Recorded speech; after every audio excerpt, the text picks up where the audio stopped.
Hai, Assalamualaikum warahmatullahi wabarakatuh. Apa kabar semuanya? Semoga kalian selalu sehat dan bahagia dimanapun kalian berada. Pada video kita kali ini, kita akan belajar tentang menghindari minuman keras, judi, dan pertengkaran. Ketiga hal tersebut merupakan senjata setan untuk menyesatkan manusia. Bagaimana sih definisi miras, judi, dan pertengkaran secara ilmiah maupun islami? Apa saja akibat dari ketiga hal tersebut jika tidak kita hindari, dan bagaimana cara menghindarinya? Simak selengkapnya di sini ya.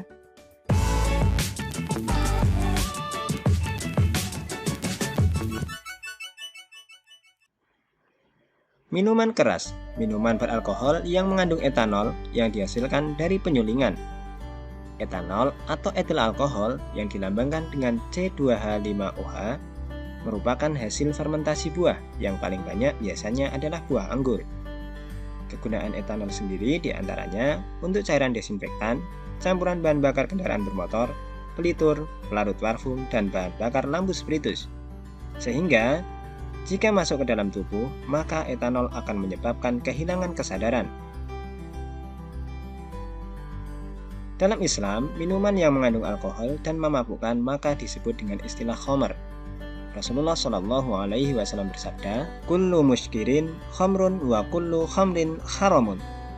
Setiap yang memabukkan adalah khamr dan setiap khamr haram hukumnya. Hadis riwayat Muslim.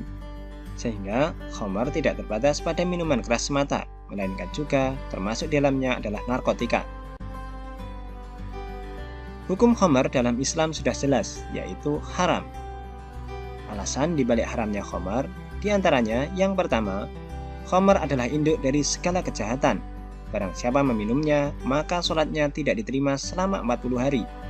Apabila ia mati sementara ada khamr di dalam perutnya, maka ia mati sebagaimana matinya orang jahiliyah. Hadis riwayat At-Tabrani. Yang kedua, khamr adalah induk dari kekejian dan dosa yang paling besar. Barang siapa minumnya, ia bisa berzina dengan ibunya, saudari ibunya, dan saudari ayahnya. Hadis riwayat At-Tabrani. Selain itu, khamr dilaknat pada 10 hal, yakni karena zatnya, pemerasnya, orang yang memeras untuk diminum sendiri, penjualnya, pembelinya, pembawanya, orang yang meminta orang lain untuk membawakannya, orang yang memakan hasil penjualannya, peminumnya, dan orang yang menuangkannya. Oleh karena itu, jangan pernah kita berpikir untuk mendekati atau mencoba miras sedikit pun. Yang menjadi pertanyaan adalah khamr untuk obat, bolehkah? Biasanya orang yang sakit secara naluri akan mencari obat-obatan agar penyakitnya segera sembuh. Biasanya dia akan mendatangi apotek. Tetapi terkadang ada orang yang berkata, minum anggur merah saja, bagus untuk kesehatan karena bisa menghangatkan badan. Apabila terjadi seperti itu, maka kita perlu mengingat pesan Al-Quran dalam Quran Surat Al-Baqarah ayat 219 berikut ini. Mereka bertanya kepada Muhammad tentang khamr dan judi. Katakanlah, pada keduanya terdapat dosa yang besar dan beberapa manfaat bagi manusia, tetapi dosa atau kerugiannya keduanya lebih besar dari manfaatnya. Di dalam sebuah hadis yang sahih, Rasulullah Shallallahu Alaihi Wasallam bersabda, Allah tidak mungkin menjadikan kesembuhan bagi kalian dari sesuatu yang haram. Jadi jelas di sini bahwa kita apabila menggunakan khamr sebagai obat tentu merupakan jalan yang kurang tepat. Oleh karena itu, apabila kita sedang sakit, maka sebaiknya kita gunakan obat yang halal terlebih dahulu, baik herbal ataupun non-herbal yang sudah teruji klinis, sudah mendapat izin dari BPOM maupun MUI. Yang kedua, pergi ke dokter untuk mendapatkan resep obat yang tepat sehingga tidak terjadi overdosis. Kemudian perbuatan yang selanjutnya adalah judi. Apa itu judi? Dalam Islam disebut dengan istilah al-maisir. Al-maisir adalah segala sesuatu yang dijadikan permainan yang di dalamnya terdapat hal yang dipertaruhkan, baik harta maupun jiwa. Suatu hal akan dikatakan sebuah judi apabila ada harta yang dipertaruhkan. Yang kedua, adanya permainan yang digunakan untuk menentukan pihak yang menang dan yang kalah. Dan yang ketiga, pihak yang menang mengambil harta dari pihak yang kalah. sebagian atau semuanya. Adapun jenis-jenis judi diantaranya ada sabung ayam, lotre atau togel, dan bahkan dalam lomba. Lomba bisa menjadi judi apabila hadiah diambil dari uang pendaftarannya. Allah sangat melarang manusia bermain judi. Dalam Quran Surat Al-Baqarah ayat 2219, mereka bertanya kepadamu tentang khamar dan judi atau al-maisir. Katakanlah bahwa pada keduanya terdapat dosa besar dan beberapa manfaat bagi manusia, tetapi dosa keduanya lebih besar dari manfaatnya. Kemudian yang kedua, barang siapa berkata kepada saudaranya, marilah kita berjudi, maka hendaklah dia bersedekah sebagai bentuk membayar kafarat. Mengapa judi itu haram? Yang pertama, karena mengikuti perbuatan setan. Hai orang-orang yang beriman, sesungguhnya minum khamar, judi, berkorban untuk berhala, mengundi nasib dengan anak panah adalah termasuk perbuatan setan. Maka jauhilah perbuatan-perbuatan itu agar kamu mendapat keberuntungan. Quran Surat Al-Maidah ayat 90. Yang kedua, banyaknya kemudaratan yang menyertainya.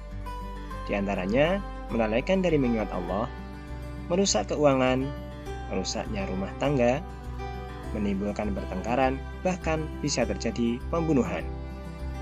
Sehingga tanamkan dalam diri Anda bahwa tidak ada orang yang kaya dari berjudi. Itu hanya ada di dunia fiksi belaka atau film. Perbuatan yang ketiga yakni adalah pertengkaran. Apa sih yang membuat dua orang itu bertengkar? Tidak lain tidak bukan adalah amarah. Marah merupakan salah satu senjata setan untuk membinasakan manusia. Dengan cara ini, setan bisa dengan sangat mudah mengendalikan manusia. Karena marah, orang bisa dengan mudah mengucapkan kalimat kekafiran, menggugat takdir, ngomong jorok, mencaci habis, mengucapkan kalimat cerai yang membubarkan rumah tangganya, menghancurkan barang, dan bahkan bisa sampai pada terjadinya pembunuhan. Amarah harus kita kendalikan dengan baik. Apabila amarah tak dikendalikan dan berujung kepada pertengkaran, maka akan berakibat merusak tali silaturahim atau persaudaraan. Tidak akan masuk surga orang yang memutuskan silaturahmi. Hadis riwayat Bukhari dan Muslim. Yang kedua, dunia menjadi sempit karena apabila kita bertengkar dengan seseorang, seolah-olah Allah akan mempertemukan kita terus dengan orang tersebut. Yang ketiga, menjadi orang yang tersesat. Suatu kaum yang sudah diberi hidayah oleh Allah tidak akan tersesat kecuali bila mereka suka bertengkar. Hadis riwayat Tirmidzi. Yang keempat, menghilangkan nyawa. Barang siapa yang membunuh seorang mukmin dengan sengaja, maka balasannya ialah jahanam. Ia kekal di dalamnya, Allah murka kepadanya, mengutukinya, serta menyediakan azab yang besar baginya. Quran Surat An-Nisa ayat 93. Karena besarnya akibat dari amarah, maka kita harus mampu mengendalikan amarah tersebut dengan baik.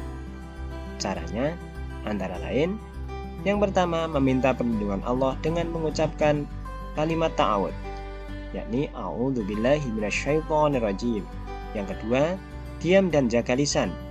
Jika kalian marah, maka diamlah. Hadis riwayat Ahmad. Yang ketiga, mengambil posisi lebih rendah. Apabila kalian marah dan dia dalam posisi berdiri, hendaknya dia duduk. Karena dengan itu amarahnya bisa hilang. Jika belum juga hilang, hendaknya dia mengambil posisi tidur. Hadis riwayat Ahmad dan Abu Dawud. Yang keempat, berwudu atau mandi.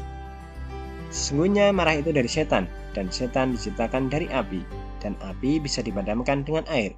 Apabila kalian marah, hendaknya dia berwudu. Hadis riwayat Ahmad dan Abu Dawud. Nah, itulah tadi 3 perbuatan setan yang wajib kita hindari agar kehidupan kita penuh keberkahan dan keberuntungan. Semoga bermanfaat. Sampai jumpa pada video berikutnya. Wassalamualaikum warahmatullahi wabarakatuh.